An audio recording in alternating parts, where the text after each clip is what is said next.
प्रभु यीशु मसीह के मधुर और मीठे नाम से आप सभी को जय मसीह की।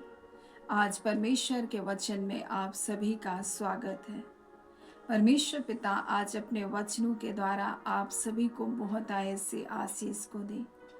पिता परमेश्वर आज अपने वचनों के द्वारा आपसे बोले और बातचीत करे। मत्ती 27 अध्याय 50 से आगे जब हम पढ़ते हैं तो हम इस प्रकार से देखते हैं, तब यीशु ने फिर बड़े शब्द से चिल्लाकर प्राण छोड़ दिया और देखो मंदिर का पर्दा ऊपर से नीचे तक फटकर दो टुकड़े हो गया। धरती डोल गए, चट्टानें तड़क गई, कब्रें खुल गई। सोए हुए पवित्र लोगों के बहुत से शव जी उठे और उसके जी उठने के बाद वे कब्र में से निकलकर पवित्र नगर में गए और बहुतों को दिखाई दिए। तब सूबेदार और जो उसके साथ यीशु का पहरा दे रहे थे भूकंप और जो कुछ हुआ था उसे देखकर अत्यंत डर गए और कहा, सचमुच ये परमेश्वर का पुत्र है।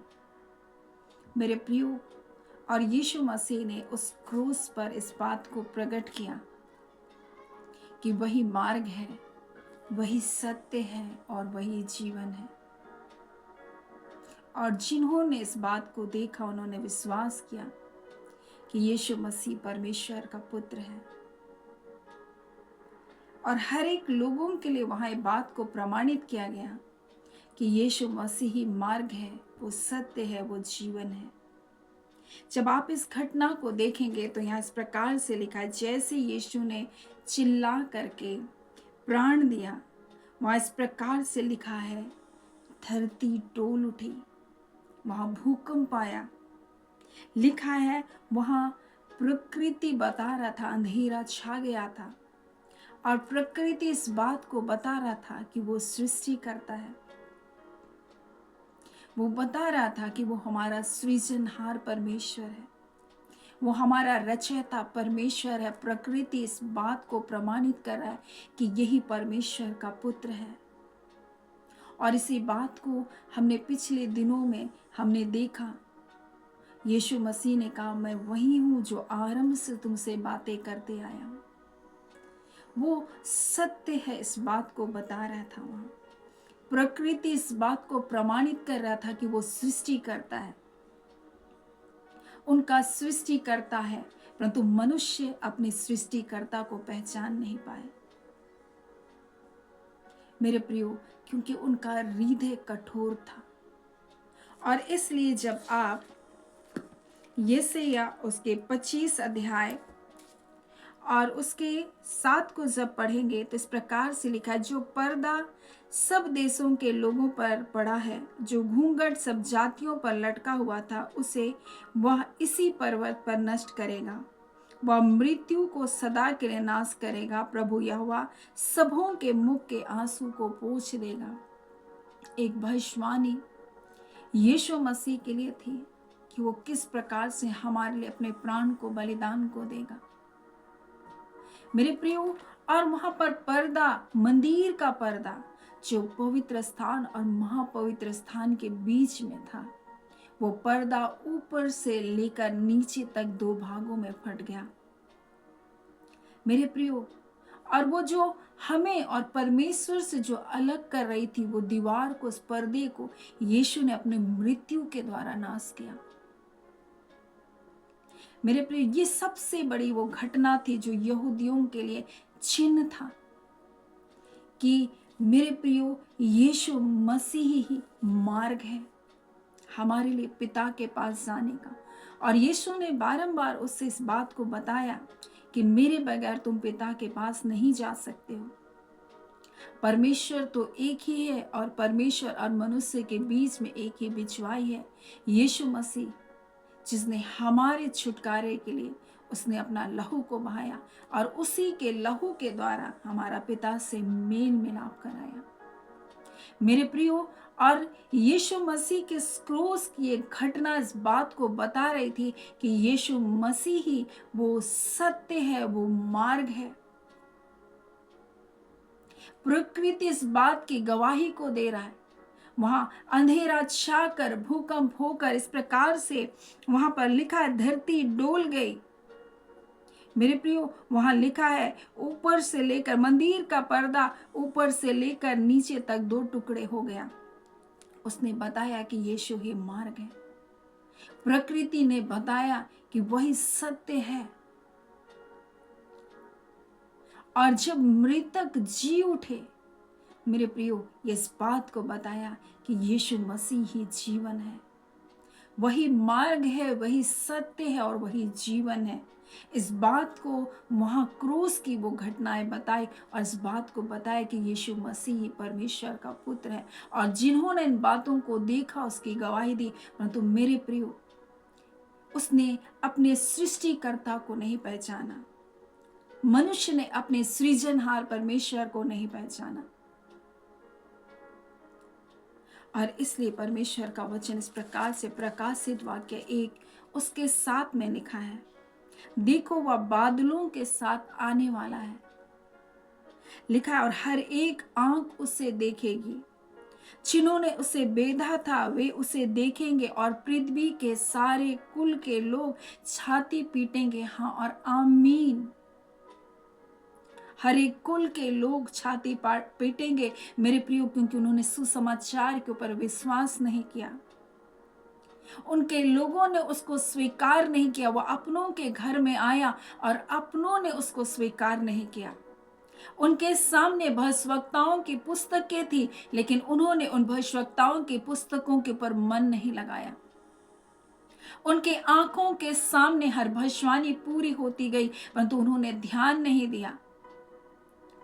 उनका हृदय कठोर हो गया। मेरे प्रियो, आज ये संसार भी जब सुसमाचार को सुनकर अपने हृदय को कठोर करके बैठा है, एक दिन जब वो बादलों पर आएगा, जो आज ठट्ठे उड़ा रहे हैं, जो आज मजाक उड़ा रहे हैं मसीह का, मेरे प्रियो, वो क्या करेंगे?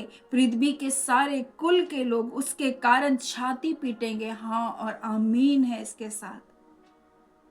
और देखो वो तो बादलों पर आने वाला है। अब थोड़ा ही समय बचा है मेरे प्रियो।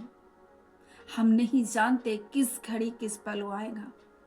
हर एक घटनाएं आज भी पूरी हो रही हैं, लेकिन आज भी उन भविष्यवाणी की ओर किसने ध्यान दिया? आज भी एक एक घटनाएं पूरी होती जा रही हैं। उसके आगमन का समय अति से अति निकट है मेरे प्रियो। और इसलिए आज परमेश्वर पिता अपने वचन के द्वारा हमें बताना चाहता है, हम उस सत्य को भली भांति जाने और हम उस सत्य में बने रहें। अपने विश्वास के अंगीकार को हम थाम करके रखें, क्योंकि ये इस पृथ्वी की केवल बात नहीं है, इस पृथ्वी की आशीषों की केवल बात नहीं है मेरे प्रियो, उस अनंत कालीन जीवन की बात है, जिसको देने के लिए यीशु मसीह ने कीमत अदा किया। और वो कीमत बहुत भारी था। जब सृष्टिकर्ता स्वयं हमारे इस पृथ्वी पर आया, जब उसकी बनाई हुई सृष्टि ने उसको स्वीकार नहीं किया, जब उसके अपनों ने उसको नहीं पहचाना, जब उसके प्रेम को नहीं पहचाना, और यीशु ने इस प्रकार से कहा, तुम मुझे किस बात का दंड दे रहे हो? तुम मुझे क्यों पकड़कर मारना चाहते हो? मैंने ऐसा क्या किया जिसकी तुम सजा मुझे दे रहे हो? यीशु ने यह सवाल उनसे पूछा था। आज हम सब के लिए और आप सब के लिए एक सवाल है। जब हमारे जीवन को हम जांचें, अगर हम कहीं ईश्वर का तिरस्कार करते हैं तो किस कारण कर रहे हैं? किस बात की सजा हम देते हैं उसे, जब लोग उसको स्वीकार नहीं करते? मेरे प्रिय, मनुष्य जब उसको स्वीकार नहीं कर रहा है, किस कारण उसको स्वीकार नहीं कर रहा है? उसके किस भलाई का बदला मनुष्य दे रहा है? संसार ने आशीष कर्म देखा, उसके लोगों ने अद्भुत कार्य को देखा। वो भीड़ जो यीशु की जय जयकार कर रहा था, जब वो यरूशलेम में जब वो प्रवेश कर रहा था, और एक भीड़ थी जो यीशु के लिए चिल्ला रहे थे, उसे क्रूस पर चढ़ा, उसे क्रूस पर चढ़ा। यीशु को जब लोग पकड़ने आए तो यीशु ने पूछा, तुम मुझे मेरे किस कार्य का बदला दे रहे हो? आज हम सब के लिए भी एक सवाल है, जब हम यीशु को स्वीकार नहीं करते तो किस कारण, हम किस बात की उसको सजा दे रहे हैं? क्या इसलिए कि वो परमेश्वर हमारे लिए मनुष्य बना? क्या इसलिए कि उसने हमारे दंड को अपने ऊपर ले लिया? क्या इसलिए कि उसने हमारे श्राप को मिटा दिया? क्या इसलिए कि वो हमारे लिए चाहता है कि हम अनंतकालीन जीवन को प्राप्त करें? आज किस लिए लोग यीशु मसीह को स्वीकार नहीं करते? किस लिए वो ढिठाई के साथ पाप करते हैं? किस लिए वो परमेश्वर की अवहेलना करते हैं? और यीशु ने यही पूछा, तुम किस कारण मैंने ऐसा क्या कार्य किया था कि तुम उसके कारण मुझे दंड दे रहे हो? मेरे प्रियो, आज परमेश्वर पिता अपने वचन के द्वारा में बताना चाहता है, देखो वो बादलों पर आने वाला है। हर एक आंख उसे देखेगी जिन्होंने उसे बेधा है। आज बहुत सारे लोग यीशु मसीह को बेध रहे हैं, आज भी बेधते हैं, आज भी तिरस्कार कर रहे हैं, आज भी उसको चोट पहुंचा रहे हैं। जब सुसमाचार परमेश्वर उन तक पहुंचाता है और उस सुसमाचार को सुनकर जब अपने हृदय को कठोर कर लेते हैं, वो आज भी परमेश्वर के हृदय को चोट पहुंचाता है। मेरे प्रियो, और हर एक जिन्होंने बेधा था, हर एक आंखें उसे देखेगी, और जिन्होंने उसे बेधा था, परमेश्वर का वचन कहता उसको देखेंगे और पृथ्वी के सारे कुल के लोग उसके कारण छाती पीटेंगे। हाँ और आमीन, और ऐसा ही होने वाला है। सो मेरे प्रियो, आज जब परमेश्वर ने हम पर ऐसा अनुग्रह किया कि हम उस सत्य को जाने, हम पर ऐसा अनुग्रह किया कि हम सब उस परमेश्वर के उस प्रेम को जाने कि वही मार्ग है, वही सत्य, वही जीवन है, तो मेरे प्रियो, हम अपने हृदय को कठोर ना करें, परंतु अपना जीवन उसके हाथों में सौंप दें, अपना आत्मा उसके हाथों में सौंप दें और कहें, प्रभु तू मुझ पर राज्य कर, मेरे जीवन को तो स्वीकार कर, मेरे पापों को तो क्षमा कर, मुझको नया बना दे। मेरे प्रियो, आज परमेश्वर पिता इस वचन के द्वारा आप सभी के जीवन को बहुत आय से आशीष को दे। आमीन।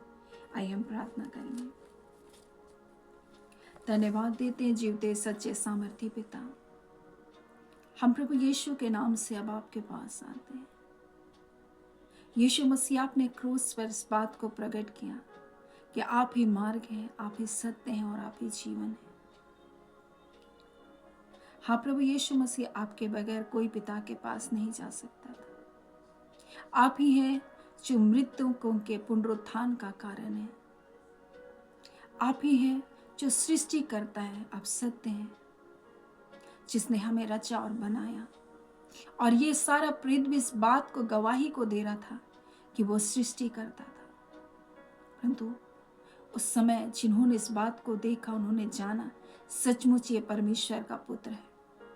आज इस वर्तमान समय में भी लोग उस सत्य को भली भांति जाने प्रभु, और उनका उद्धार हो, उनका जीवन बचाया जाए।